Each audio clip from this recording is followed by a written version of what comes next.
I know. Okay, it started.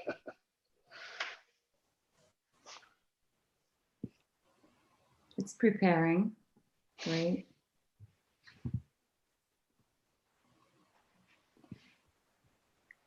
Okay, our live stream has started. I know. Okay, it started.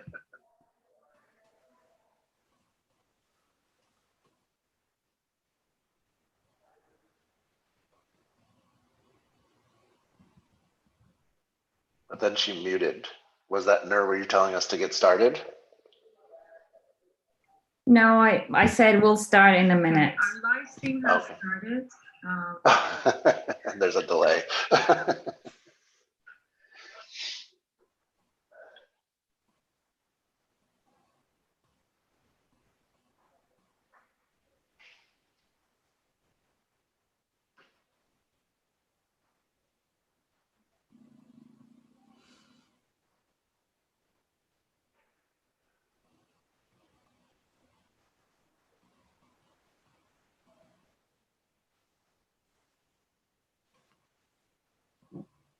And Dave, the other thing that hasn't changed pre or pandemic or post pandemic is that people will arrive late too. That's consistent.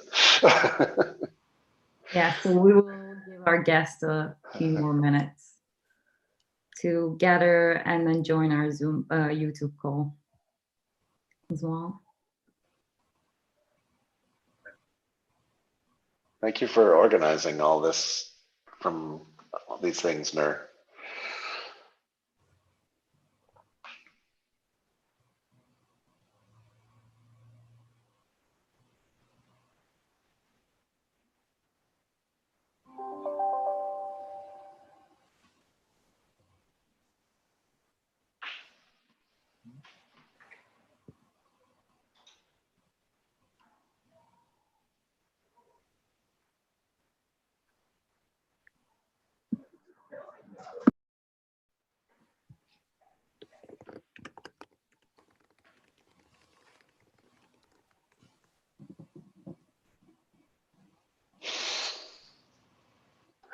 All right, thank you, Nur. Well, first off, Nur Saltik, thank you for organizing the lecture series and keeping us on track and doing all these things. My name is Carl Dobman. I'm the Dean of the College of Architecture and Design at Lawrence Technological University. And I just wanted to come on for a minute and set up Chris Stefani, who's the president of the college alumni cabinet. The cabinet helps to organize our Distinguished Architecture Alum Award every year. And the award and the Distinguished Alumni are incredibly important to us as a college that is focused on design and immersed in technology and grounded in practice. The Distinguished Architecture Alumni help to connect us to practice and help to connect us to the vitality of what's happening both in our city, in our region, and even globally. And so I wanted to thank them for all of their input and involvement and support of the college over the years. And so I think that's, I just wanted to say thank you to everyone. I know many of the Distinguished Architecture alum are joining and watching right now. So hello and thank you for joining, and to everyone else.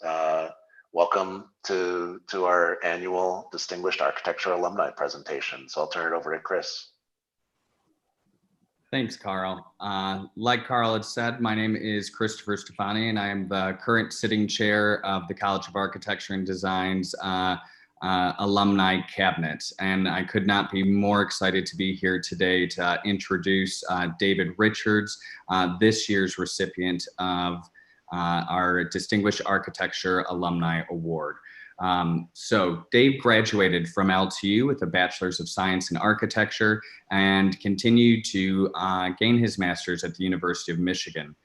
Following Dave's graduation, he started his career as a junior draftsman at Rosetti, and over his 40-plus year tenure at the Detroit-based firm, has worked his way into the role of COO, where he's responsible for the management of all major architectural projects and the firm's day-to-day operations. Dave manages the most complex large-scale projects and has a legacy of practice management that's built on his early innovations, such as work with the Palace of Auburn Hills and the CompuWare building. Some more recent examples of this include the USTA National Tennis Center, Daytona International Speedway, and Michigan State University's Breslin Center renovation. Dave's technical knowledge, something we're sure he got here at LTU, has resulted in countless innovative solutions, both in facility design, methodology, and process.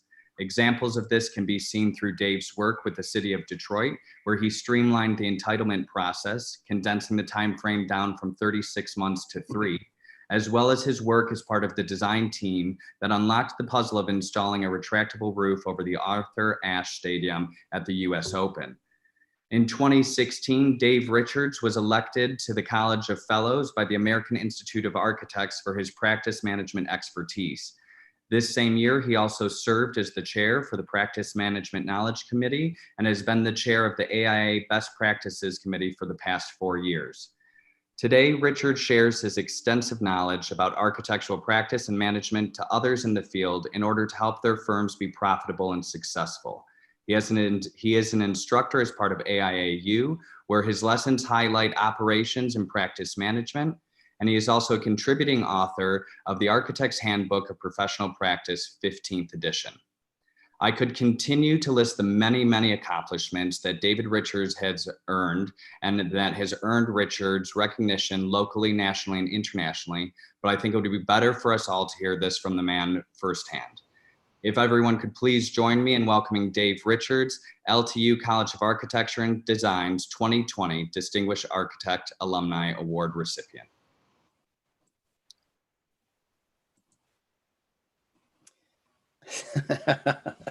Well, thank you. I'm humbled and very honored to receive this award. I've often looked at the group of previous award winners and I've been amazed at the depth of commitment to the profession, the community, and to LTU. I can't help be aware of their significant impact. I'd like to thank those that supported my application with letters of recommendation, and I'd also like to thank the Alumni Board and the university for this honor. And while I'm giving some thanks, I'd like to thank my parents. They've always been strong supporters of my many endeavors, and they paid for my LTU college experience. I remember one day where I told my dad that tuition was due tomorrow and I planned to sign up for classes. He asked how much. I told him. His reaction was, $360? You think I've got that kind of money just laying around? I got a chuckle then. It didn't seem like all that much money, but today I marvel that you could receive 15 to 18 credit hours for only $360. That's about $1,800 today. My parents are among my biggest supporters and my biggest fans. I've had a full, loving life, and I thank them for their support in all things, especially today, my education at Lawrence Tech. I'm very fortunate to still have my parents and extremely pleased that they're here to see me receive this award. I need to thank the many coworkers, consultants, contractors, clients that have collaborated with me over these many years. The types of projects that I've worked on are not done alone. I appreciate the input and support from very many throughout my career. I'm fortunate to have worked with terrific coworkers, many of them graduates of LTU. I always felt like I worked with the best consultant teams and the best contractors. They put up with me, kept me on track, been a big part of success. Working with excellent folks has made it possible to work on excellent projects and do some incredible things. Thank you. Back in the day at LIT, they often sat us alphabetically in class. So we met there.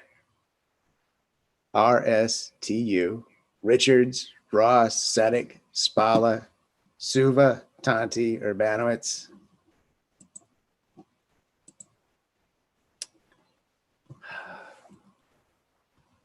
Come on now. We grew up in college together, met our wives, went to one another's weddings, gathered with our kids who grew up much like cousins, vacationed together, burned down B&Bs together. We've attended funerals, we've gone to our kids' weddings, We still gather monthly for a formal dinner party or a beach party. So I received something from LTU that most people don't receive anywhere, a group of lifelong friends. This group of guys, their wives, offspring, and siblings are something that I deeply value and dearly love. And I sincerely thank Lawrence Tech for that. Finally, I wish to thank my wife and family. Their support throughout the years gave me the ability to immerse in the practice of architecture. My family is a source of great joy, a joy that's been expanded with grandchildren, 4 and counting. Debbie and I met just prior to my senior year at LTU, and we went together throughout the year. We even went to the senior dinner dance. She is my rock. She made it all possible, enabled my career, supported, cheered, encouraged. She's absolutely the love of my life. I love her deeply, and I have firm knowledge that I'm the luckiest man alive. I thank her. I'm sure I left important folks out, but rest assured that I'm very honored and thankful for the support of very many throughout my career and for this award. Today, I'll be speaking of making a difference. From early in my career, I've tried to make a difference in my projects. Looking back at my career, I can see a legacy of innovation on my projects. From design concepts to construction approaches that were unique, a career of innovation. My most significant contribution to the profession and how I've tried to make a difference there has been with regard to managing profitable projects and providing advice in managing profitable firms. I'll talk more about that later. I'd like to start with sharing a few favorite projects. This one goes way back, but it's always one I liked. It's a small branch bank in Chesterfield Township. I was just out of school. We don't even have photos of it, but on the back of this building is a curved glass block wall that contains an employee break room. In working to frame the roof, we wanted to achieve as tall a ceiling as possible. So rather than stack beams or get into complex cantilevers, I thought we could achieve support for the roof and achieve the curve by making a stressed skin beam of metal studs and plywood. So as a young architectural graduate, I went to the structural engineer and proposed the idea. He liked it and we built it.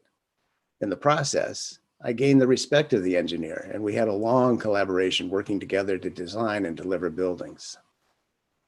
This small innovation allowed a very high ceiling and a much more pleasant break room for those working in the bank, and a relatively simple construction in the field, along with years of working closely with Bob Cooper of McClurg.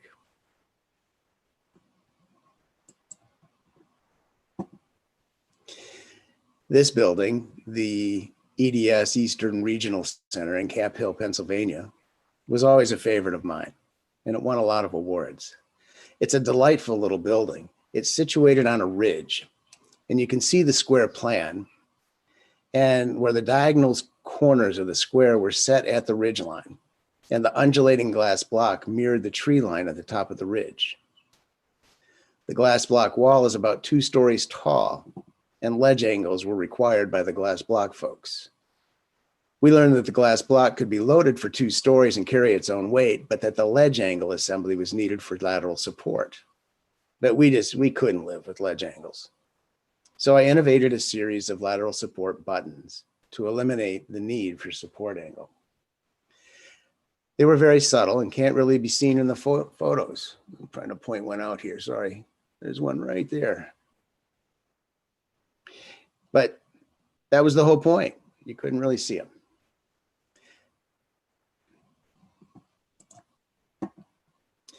The Palace was our first professional arena. It reset the bar for pro arenas in many areas, especially the overall economics of the building, premium seating and associated amenities. Arenas opened in Milwaukee and Charlotte at the same time as the Palace, and they were almost immediately obsolete. For instance, as we toured existing arenas to learn of best practices, we took a break in the lower bowl of one. We began asking ourselves, why not have suites here and the best seats? We didn't know why. We just didn't know why you couldn't put suites there. So we put them there in the sweet spot, row 16, and it changed the economics of arenas forever. So those are the suites, the low suites there. Prior to that, the bulk of suites had been up in the rafters. It just didn't make sense to us to put them in the cheap location. And people paid to be in that sweet spot. It was a delight being part of this project. I was the project architect and was fully engaged from programming through opening night and beyond. During construction, I went to the site daily, often not getting to the office for days. We focused on fan comfort and fan experience in the design. We used wider rows and theater type seats, provided more points of service in our concessions than others before, doubled the required number of restroom facilities for women, all to improve the experience. We designed an equipment grid that could lower to the floor for ease of rigging. It can be seen in this area in the photo. And that grid is separate and it lowers all the way down where you can rig it right at the floor. So you would rig it and then you would raise it and hoist the equipment. So it allowed for safer, faster rigging and a faster changeover so you could do back-to-back shows. Sting was the first show, and his riggers declared the grid to be unsafe. I had to offer my personal pledge that it was safe, and I had to take personal responsibility for it. I literally had to talk Sting into going on with the show.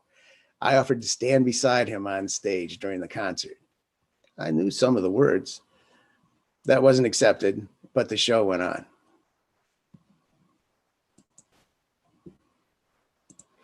And over the years, we kept expanding and improving the Palace experience with additions that expanded the ideas of ease and comfort, added more seating options, more amenities, more dining options, and the ability to sit and eat. There's more shopping, in general, expanding and enhancing the experience. The building had a good run. And all in all, it's good to have the Pistons downtown, but the building's life was too short.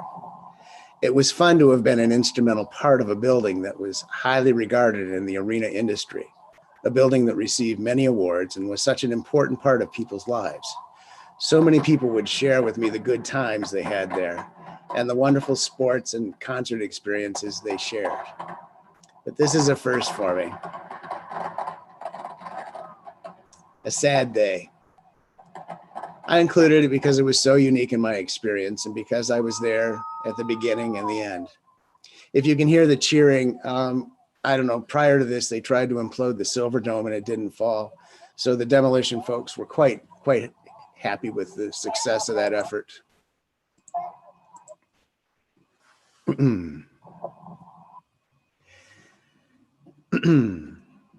Let's see. The Palace was built in record time. And to achieve the construction, we had to have an enclosure that went up quickly. Brick was of the essence of the idea of the Palace. If you look closely, perhaps you can imagine a basketball moving through the net. Traditional masonry was way too slow and carried the risk of winter construction. So we looked to brick face precast concrete panels as the construction approach. Brick face panels, precast concrete, had been used in England for many years. But they learned that after 10 years or so, the bricks began to fall off, which was not a good thing. I innovated an hourglass core in the brick. Kind of see it here. And it provided a mechanical bond. It really had a long-lasting grip on the concrete. When it came time to demolish the building, many folks wanted a brick as a keepsake. It took the contractor hours to separate the brick from the concrete. Even after the panels were taken down and crashed on the ground, the bricks would not separate. They had to be painfully chiseled and sawed from the panel. I was kind of pleased about that. The renovation out at Pine Knob for DTE is another favorite project, really because of the transformation in the process. It was an incredibly fast schedule. We began planning in very late December, between Christmas and New Year's, and opened in mid-May. In that time, we worked to enhance the experience with lounges, picnic areas, increased concessions, toilets, access. Over the years, we continued to add and enhance the facilities. This really was an incredible collaboration between the architect, client, contractor to achieve a goal, and we had fun doing it. From power breakfast with the client to pre-opening stage shows to the intensity of getting it done. It was a fun ride.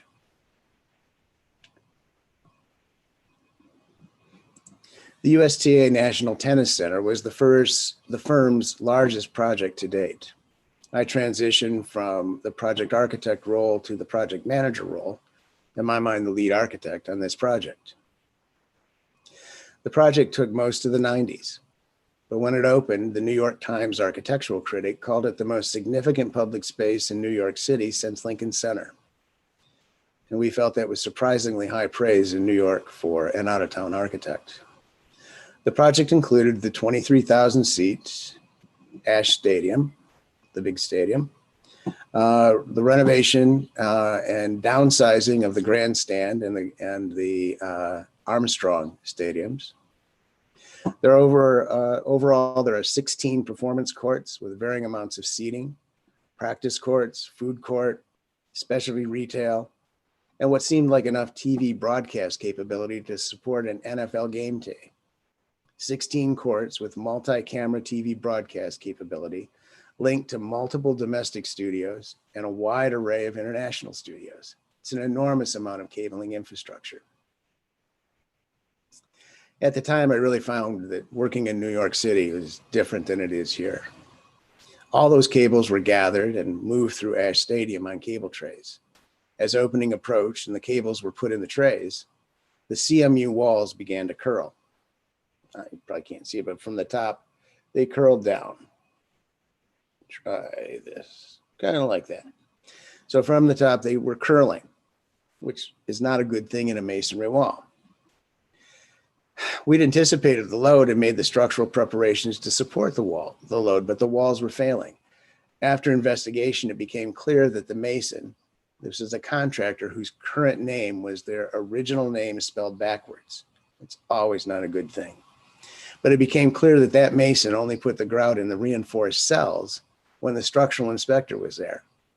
After $1 million worth of probing testing and another $2 million of pressure grouting, we could see the pattern of the inspector walking around the building and when there was grout installed in those cells.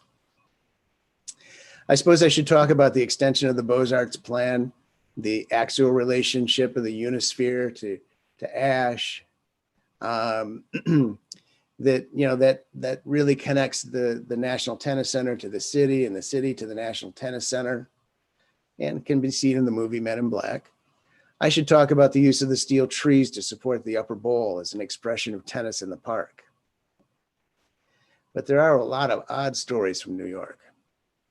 Like the day we were to get final elevator approval. And the building literally was to be occupied the next day. It was an essential approval. On the morning news that day, they showed the entire elevator department being led away in handcuffs for corruption and bribery. So they're all led away, shielding their faces. On another day, really just a few weeks prior to that, our concrete guy was jailed for fraud on another project. There's all kinds of fun things like that went on. But the facility achieved its goals and has been successful for 25 years, truly setting the USTA apart from the other Grand Slam venues on the world stage. The open public spaces, the variety of seating, and the ability for fans to get very close to play, along with a wide range of retail, sponsor, and food support offerings have contributed to that success. I suppose my innovation on this project was simply in the document production. I led a team of about 20 architects in the office, and more specifically, the realization that a large project is just a collection of small projects. I used to describe it to the team as like eating a pizza. The full pizza pie can look intimidating, but if you take it one piece at a time and one bite at a time, you can begin to work your way through it. The CompuWare project included 1 million square feet of office space, a parking garage that has the people mover running through it, 2 floors of underground parking that extend under the road and under both buildings, and an open deck that spans above the road for access from one to the other, but also as an outdoor play area for a daycare, including protected and warm space for outdoor wintertime play. There's retail at grade, the daycare, a fitness center, corporate cafeteria, and I was the project manager. Innovation here was in the form of the city's entitlement process. Prior to CompuWare, this was a process which involved approval from multiple city departments and public utilities. A process that was often not unlike the ball in a pinball machine, as each entity sent you bouncing around from one department to the next and back before you could achieve approval. It's a process that often took 3 years. At CompuWare, I innovated a process that reduced the time for all by getting all concerned parties in one room to share their concerns and requirements and to work collaboratively to solve any issues that came up. We achieved site plan approval in a record 3 months.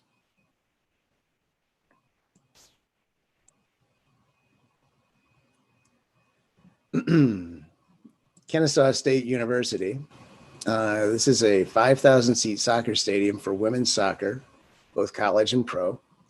It's near the site of the Battle of Kennesaw Mountain. It was an important battle in the Civil War. It has a unique history. You should check it out, but that's not for us today. However, our design intends to reflect the mountains that are the background for the stadium. You can see that in the kind of the undulating roof line. So that's the background for the stadium and the logo of the university. Innovation here is not earth-shattering. The site offered a unique opportunity. There was an L-shaped hill that was well positioned on the site, had the proper orientation, the proper height, and presented a real advantage in that with some minor regrading, we could build the rows of stadia as slab on grade, saving time and cost and helping enable the project.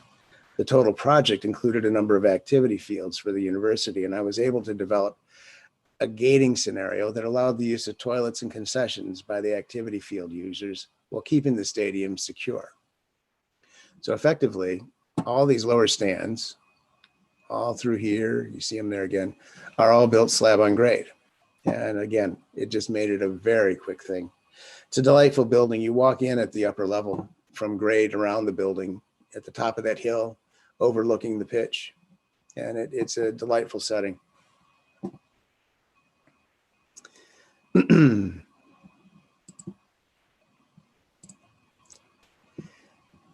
Bowling Green State University Stroh Center is a 5,000 seat arena for varsity basketball and volleyball. The building is used for convocation and graduation and the occasional concerts. It's also a pregame venue for football fans. The building is likely the first and last building that a BG student experiences, initially for tours and orientation, and finally for graduation. This was the university's fourth attempt to either renovate their existing arena or build new. Cost was a huge issue. During the pre-proposal conference, Bob Waddle, the vice president of procurement at BG, announced that he had $36 million. Total, complete, all-inclusive, no exceptions. Now, at the time, similar buildings were being built all across the country for around $60 million. In the interview, we professed the ability to design to that budget, and we shared a few ideas on how we could achieve it. We even distributed t-shirts with a BG Falcon on the arm and 36 million total, complete, all-inclusive, no exceptions on the front.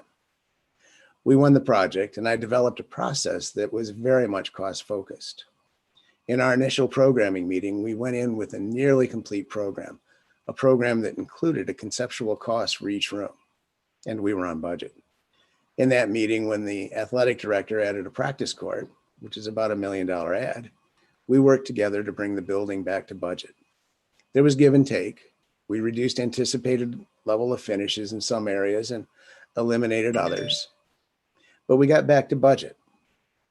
Ultimately, we developed 26 iterations of the cost estimate.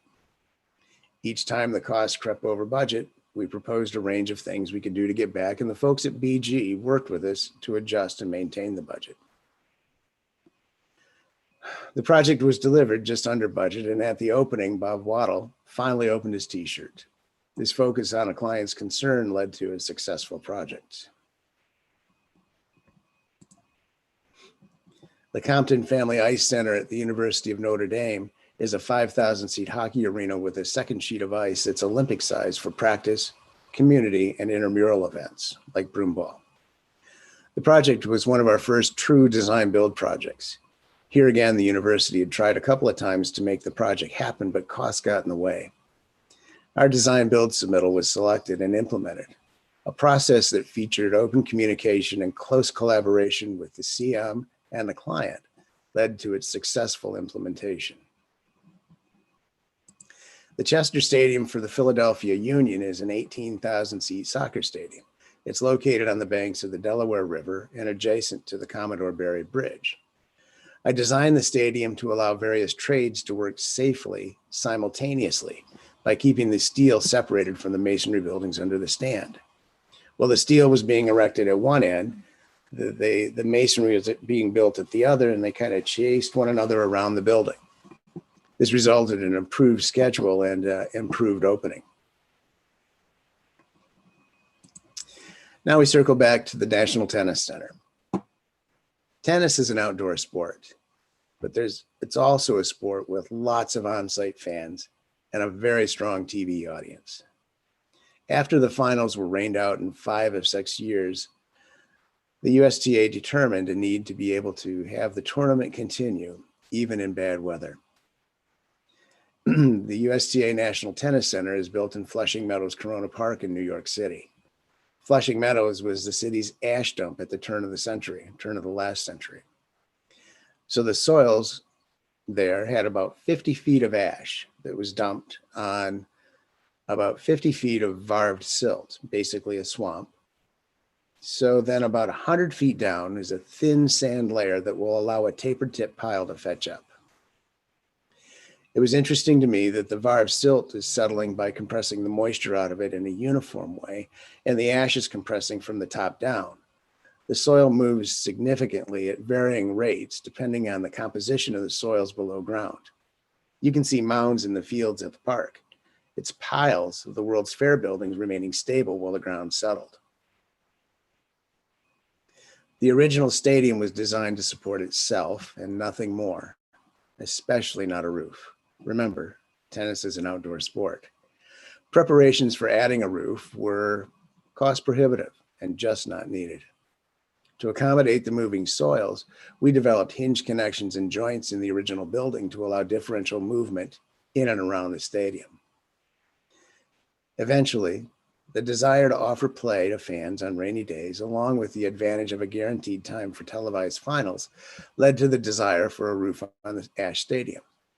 So when we were tasked with adding a roof, we looked to develop ways that were incredibly lightweight. We had a promising scheme where the concrete stadia in the top seating bowl, so obviously that's the top bowl up here, all concrete, was to be removed and replaced with a much lighter aluminum composite panel. It saved a lot of weight. And then the roof was simply fabric pulled over cables. It was very lightweight, but in pulling the roof taut, ultimately we needed to invent machines to pull the fabric 3 ways, kind of out, down, and forward. And not only did we need to invent these gizmos, but then hundreds of them had to work properly in unison for the roof to successfully deploy. We were entering the design development phase when the cost just skyrocketed and the project was about to be abandoned. That's when I said, look, the only way to build this is as a completely separate building supported from the ground. That way, all the costs can go into the roof and not into rebuilding the existing stadium. It was a radical change, but it's what was possible and what got built. The steel support for the roof was designed to be supported on diagonal columns that echoed the look and feel of the trees. And let's see if I can make this work. Come on now. So those columns, I apologize. Those columns are here in the corners and you can see the steel trees of the upper bowl. So that's how we went about supporting it. The result is the largest opening over the largest tennis stadium in the world and a guaranteed match every day during the tournament and on finals day. Armstrong Stadium at the USTA is a 14,000 seat stadium with a moving roof. Given the specific nature of the use of the facility, basically 2 weeks per year, the last week of August and the first week of September. So we had an opportunity to develop a green solution and eliminate air conditioning of the very large seating bowl by providing natural ventilation. The goal was to make folks as comfortable inside the building as they would be on site, but protected from the rain. So if it was a warm rain outside, one could expect to be dry but warm inside. The solution was a building that is extremely porous. The north and south walls are a terracotta louver specifically designed and extruded for this project.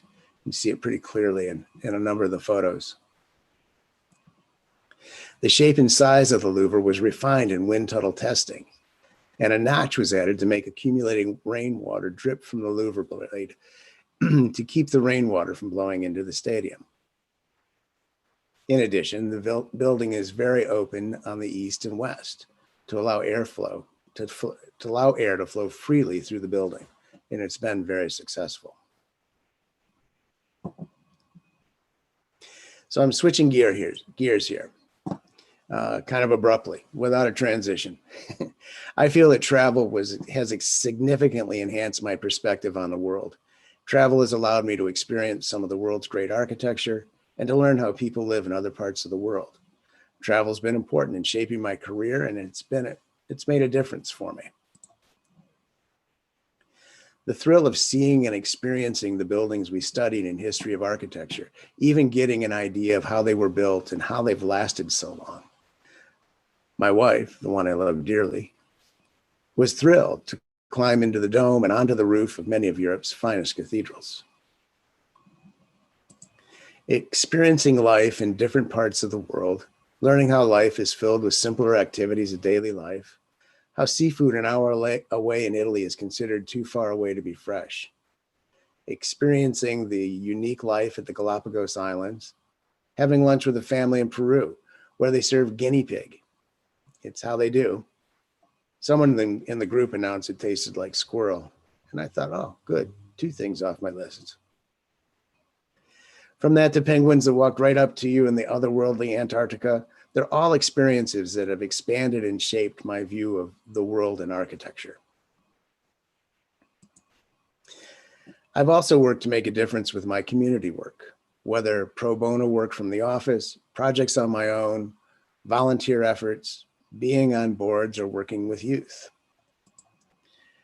Providing pro bono services to help groups enhance their mission in serving the community has been an especially rewarding part of my career.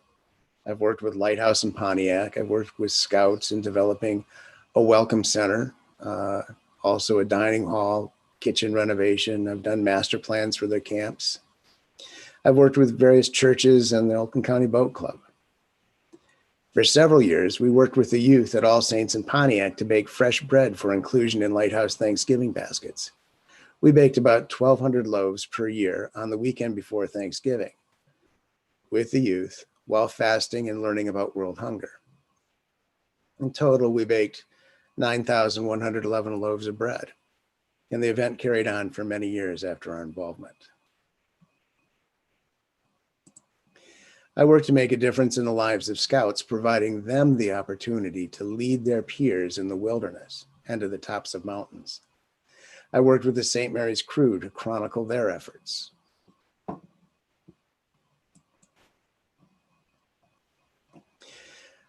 Over the years, I think that I've been reasonably good at delivering profitable projects.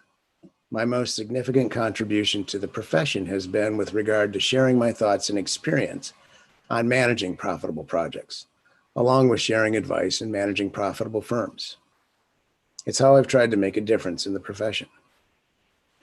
I feel that as a profession, architects are underpaid, especially compared to the responsibility we have when we design a building. We often don't run our practices as a business. We compete so fiercely for work that it seems that someone always sinks to the bottom to get the job. This results in lowering fees in general, and it puts stress on our ability to do good work, let alone be profitable doing it. It just doesn't ring true to me that the folks that sell buildings get more than an architect does to design and document the building, more than an architect that's responsible for the health, safety, and welfare of all the users of their buildings. At a minimum, we should be paid fairly for our efforts, and we shouldn't be afraid to seek payment for our services. I strongly support the approach implemented at BIG and shared in a keynote address at the AIA convention in New York, where they require a significant initial payment to start services and then payment in full through the CD phase as a condition of the release of documents for permit review. I had a guy insist on getting paid half of the contract amount just to get on his schedule for siding and windows at my house. We should do that too. I've begun to adopt the approach used by BIG, getting upfront money and then getting paid through CDs as a condition of delivering the CDs makes our lives so much easier. No need to chase anyone for payment. No need to be the banker for the project. It allows us to focus on the fun parts of being an architect. In trying to share this with the profession, I've been writing and speaking. I've been leading project management related workshops at various AIA components, and I produced 2 AIAU continuing education sessions. Those sessions, Setting Fees and Essentials of Project Management, have earned over $12,000 for the AIA Practice Management Knowledge Communities Leadership Group to use to enhance their continued efforts to improve prosperity in practice.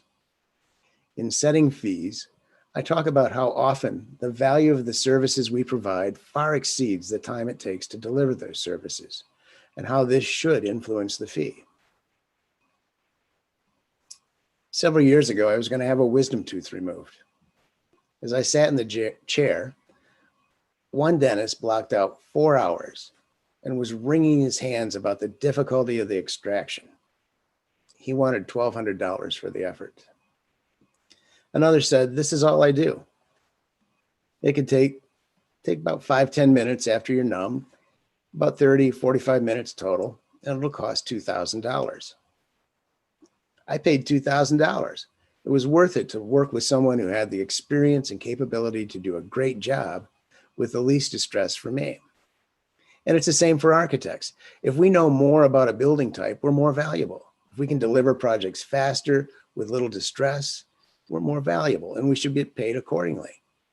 There are many other ways to make your services different from everyone else, and consequently more valuable.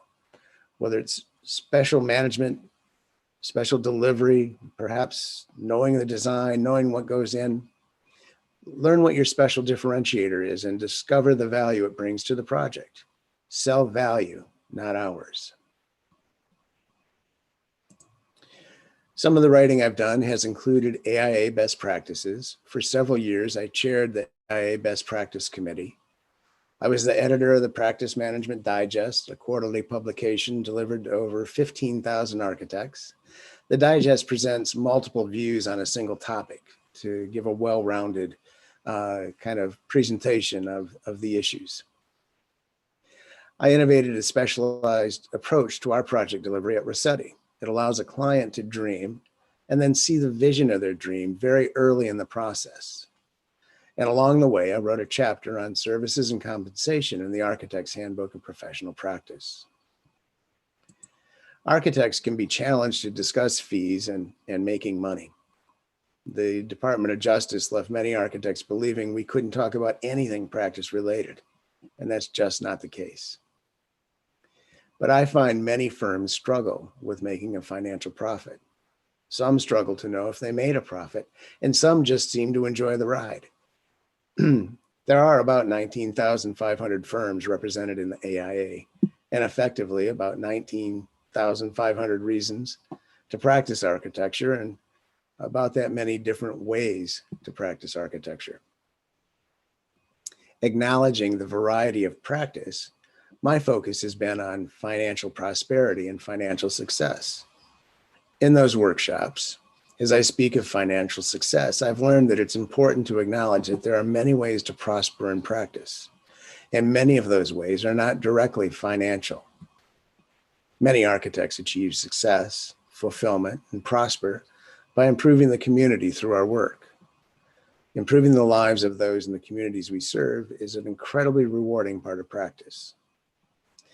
So, what have I been sharing across the country? Surprisingly enough, I find that I need to make the case for running a successful business, a business with some financial profit. I acknowledge that there are many ways to view profit, like growing a portfolio, enhance the lives of users, but my focus is on the financials of the project in the office.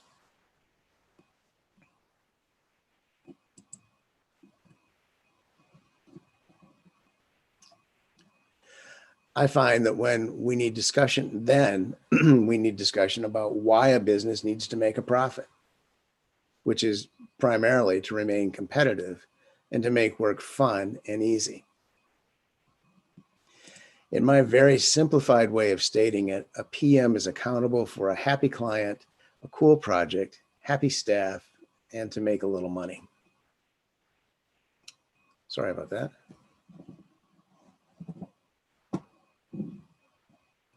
I find that keeping clients happy is about limiting surprises and over communicating. Mostly, it's about doing what you said you would do. A cool project is about delivering architecture and not just blueprints for a building. Happy staff are engaged, making meaningful contributions to the project. They're challenged and they're growing professionally. And there is a work-life balance. Generally, the first three are readily accomplished, but keeping those good and making a little money can be a challenge. Many years ago, just before I became the director of project management at Rosetti, we had a lot of work in the office, but only one project was profitable. After a couple of years of working with PMs, we turned being profitable around without sacrificing the others. High-performing firms use a strong project management system. A strong PM does what any leader does, creates a commonly held vision for the future. First, the PM needs to have a vision, a plan, a process, an approach. Then that vision needs to be shared so that all involved understand the vision deeply. The vision must be over-communicated to the point of understanding by all. Usually folks will need to hear it 6 times before they begin to hold and share the vision. After I talk about profit, that earlier slide, and why make a profit and the big picture of what a PM does, I talk about some of the PM's activities. Once the vision is shared, the PM monitors the progress towards the vision. Earned value project management is relatively simple. To understand the status of your project, you simply compare the level of completion of the work to what it costs to do the work to the amount of work that should have been complete per the schedule on a percentage basis, and then take appropriate action to stay or get back on track. It's a challenge for many of us as architects to understand that the percent of hours used is not the percent of completion. You have to look at the amount of work that's actually been done. So compare the percent complete of work to the percent of budget used to the percent of the schedule. In a simple way, if 25% of the calendar time has gone past and you've achieved 25% of the work effort with 25% of the hours budgeted, then the world is good. But if 40% of the time has passed and you've achieved 20% of the effort with 50% of the hours, it's time for the PM to take action, to do something about it. This is the essence of a PM's activities. Monitor the project so you can make informed, meaningful efforts to influence the outcome of the project, to adjust how a project is being delivered to improve the outcome. After making the determination of the status by monitoring the project, a PM takes action to control it. It's key to what a PM does. When I first became a project manager, it felt like I wasn't doing anything. Ultimately, I realized monitoring and control is what a PM does.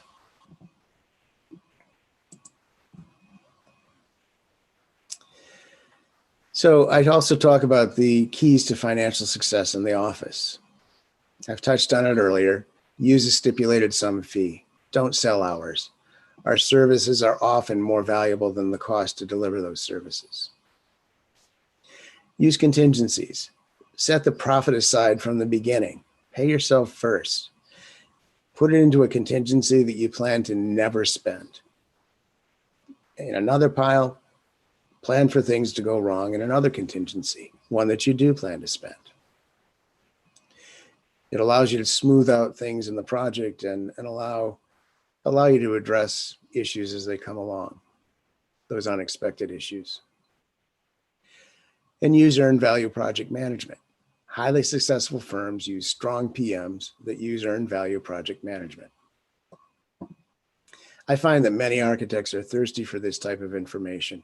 Although I'm sure that I'm not unique in trying to share the message, I believe it's helpful to hear it from many sources. For the past few years, I've been working with the AIA Center for Practice. I was the chair in 2019.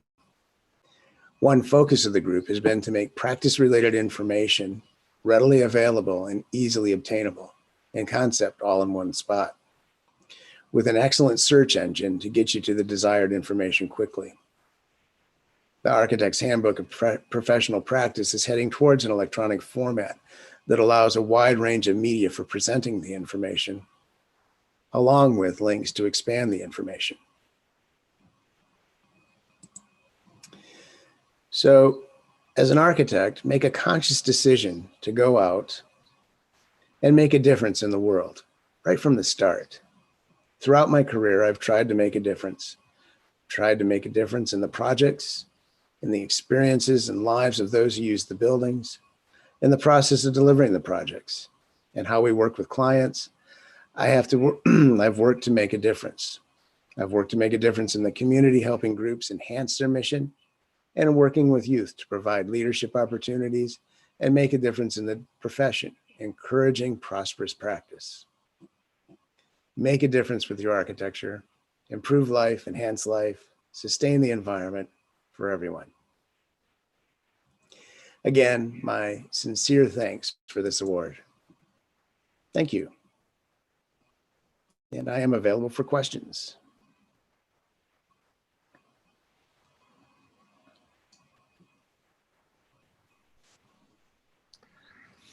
Dave, can I ask a question? I guess, yeah.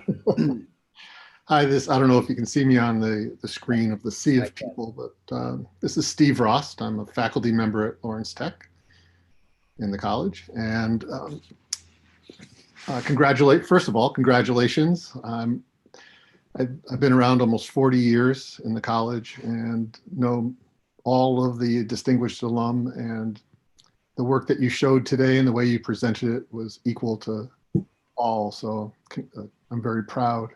I don't think I had you as a student. No, I don't think so. No, but I know in your office, I've had probably 2/3 of the your staff attended. So I changed my question about 3 times. First time was when you segued or did a quick abrupt turnaround and you talked about your worldly experiences of traveling. So I wanted to know, were your aesthetics built in from your education, or I was going to ask, have you seen the world, and where did that come from? But you answered that question for me.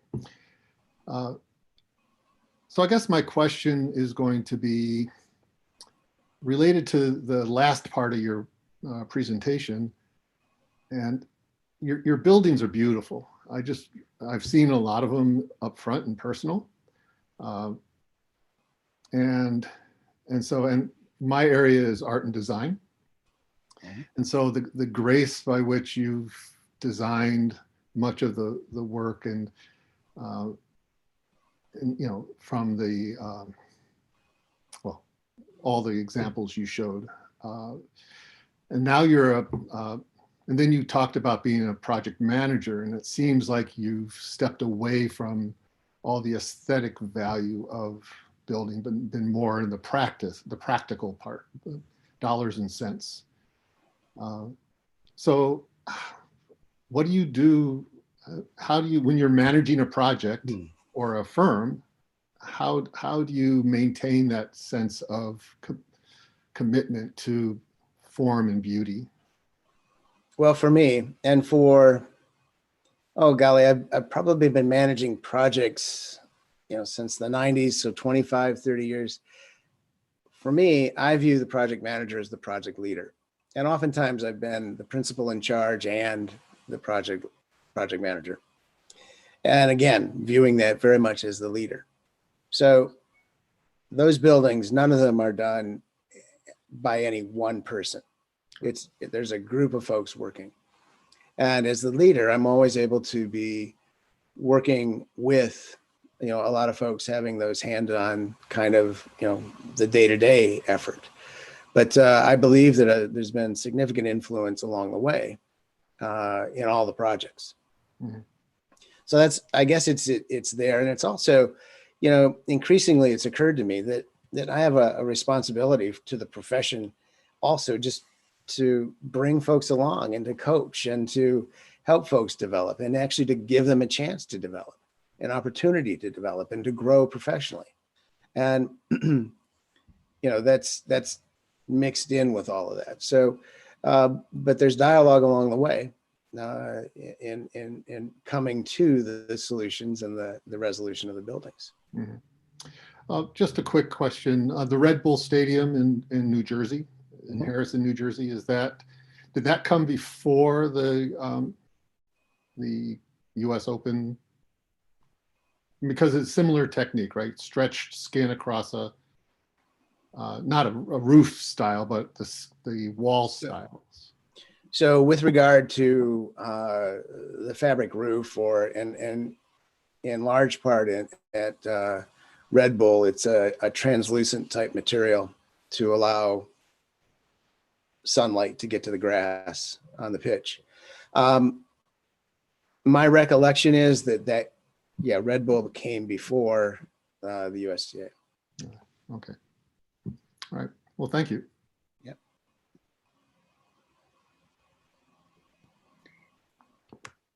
Thank you for Dave for this great lecture, and Steve Ross winning me before asking the question. I want to open the floor for questions. So if you're listening on YouTube, you can type your questions. We're reading them. And if you're in our audience on Zoom, please feel free to unmute yourself and ask questions. I had one. I see a lot of, I was very interested in that you're talking about designer not knowing businesses, because we're trained to be creatives, and we're super excited to start the project. I'm not an architect, I'm a product designer, but I think we're similarly trained in that way, that business part actually scooched over to the corner because we're so excited to start a project and finish it up. And so you were saying that you do trainings and seminars. What would you suggest for young architects and designers on how to start on these? I know you give some tips, but I would like to articulate on that a little bit more.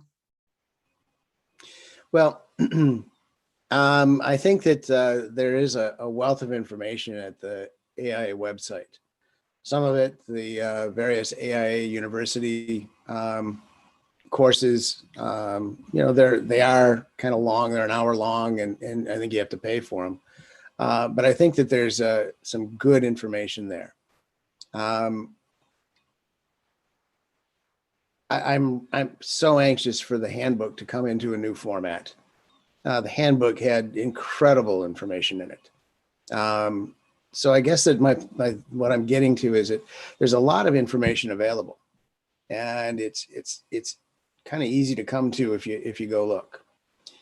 Now, it's always tough, and one thing that's kind of unique with me is I've had an unusual career, and that I started working at Rosetti between my 2 years at Michigan, and I've been there ever since.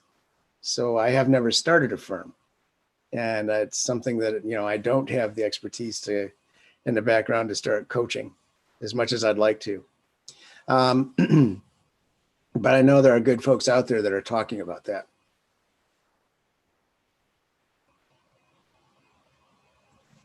Dave, if I could ask a question. First of all, I'd like to start out with a comment. Thank you for bringing the idea of practicing architecture as a business. Yeah. I've been managing my own firm for over 40 years, and it's always difficult to juggle that creative side with staying alive and paying the bills. Sometimes it isn't that easy. My firm at one time was 22 people. It got too difficult to manage, so I went down to 12, and that became too difficult to manage. So for me, the optimum is 8 to 10. But I wish there was a way that somehow that could get, that kind of knowledge could get out to more of the design profession to understand that the reason that they can have a job and they can be creative is because it is a business. And I remember being in Texas one time when Michael Graves gave his presentation, and he stopped about 5 minutes in, and he was talking about, you know, how wonderful it is to have these creative designs. He says, but I got to stop and tell you right here now that the reason I can do this is because I have a business partner that makes sure that we run a profit in this company so I can be creative. And I'm sure that's very much what goes on at Rosetti's, as many other firms. I was just going to say, Matt Rosetti has that kind of arrangement also, yes. So I just wish, I hope that a lot of the young students and even the young professionals have watched today and learned something from that. Thank you. Thank you.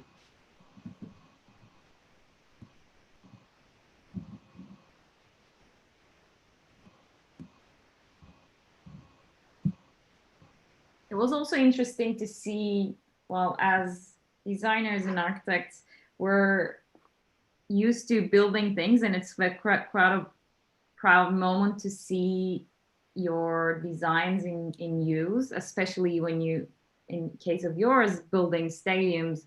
It might be very satisfying seeing millions actually walk through those corridors. Well, and I mentioned it, you know, as I spoke, that with the Palace being local, it was such a thrill because virtually, I mean, almost everyone you knew had been there. Most folks would talk about a great time.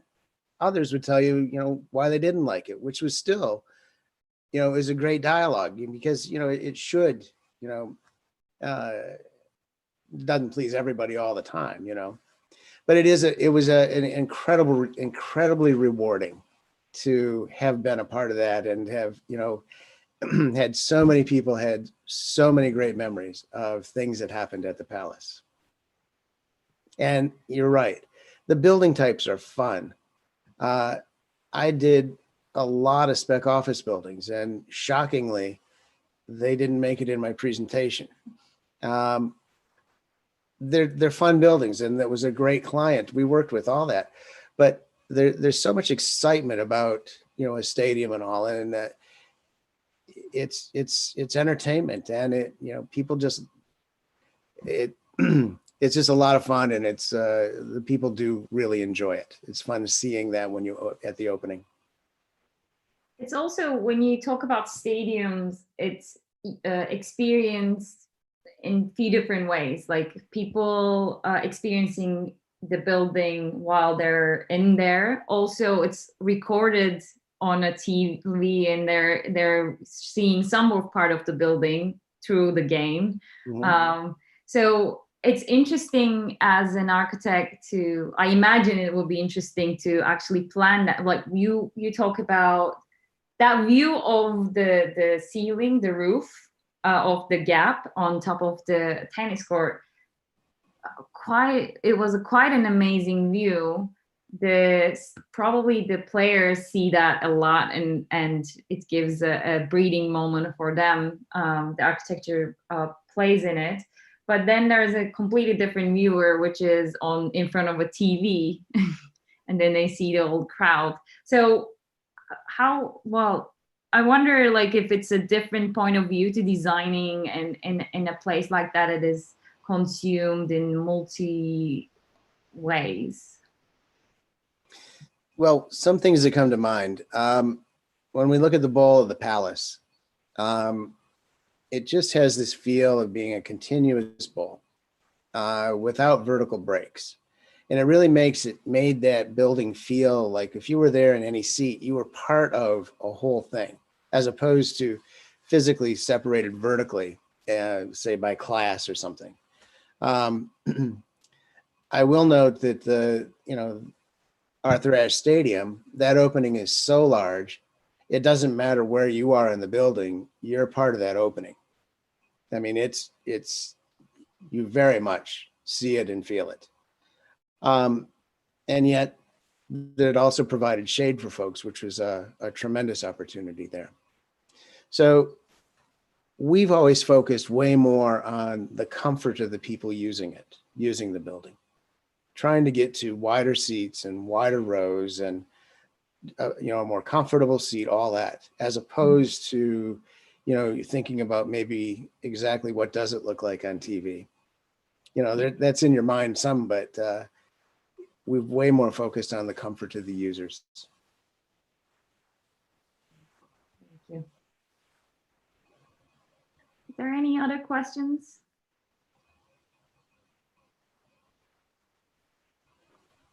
Hi, my name's Tamiko. I'm a student here at Lawrence Tech.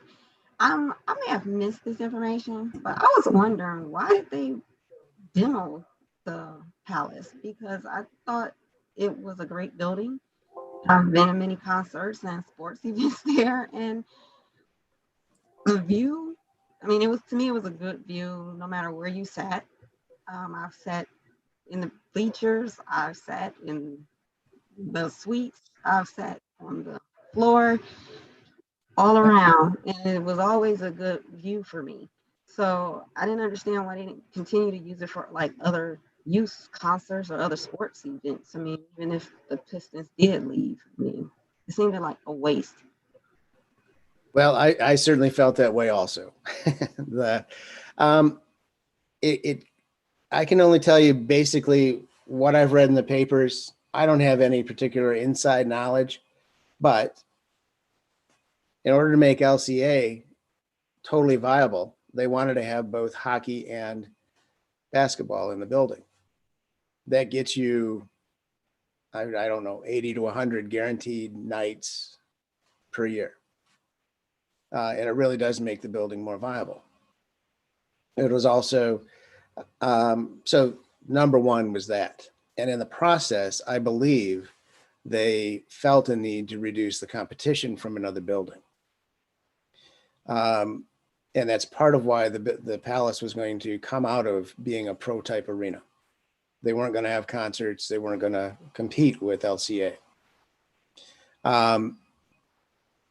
I believe along the way, several different groups, various universities, other groups, looked at ways to come in and take advantage of the Palace, just take advantage of using that space.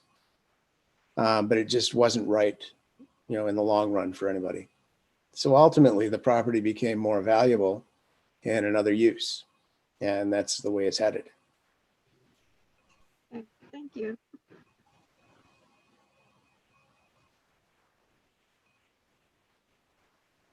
Must be heartbreaking to see something that you built go down.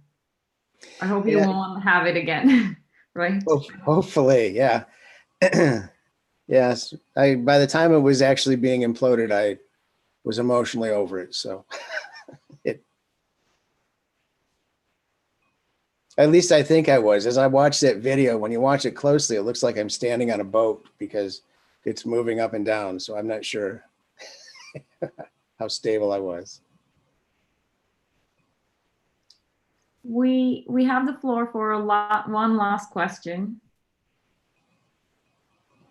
Oh, there's one on YouTube. Tracy's asking, you shared a lot of really great examples of design as innovation. Is there a particular dream design challenge that you would like to take on that you haven't had the chance yet? That's interesting.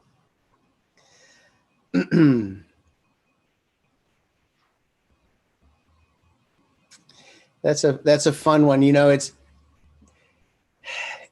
there's a particular challenge, I think, in building type that I'm not even sure why I would say this, but I actually would love the challenge, I think, of doing some residential type work, single family kind of things. It's odd. I've done incredibly large projects, you know, almost $500 million projects. And yet that small, kind of more direct and more intimate kind of approach or building is one that would be a challenge for me.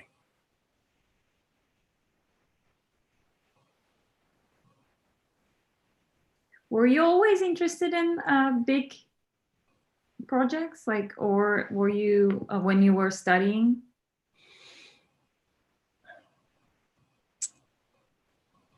No, you know, it wasn't really a direct interest. It's the evolution of things and all. It clearly the big ones were more exciting and more dynamic, and I was always able to, you know, again, create a vision, a path, a way of getting there. You know, working with a team, and I think that made it, you know, an exciting time, an exciting thing, and the bigger and the more exciting, you know, it was just always fun.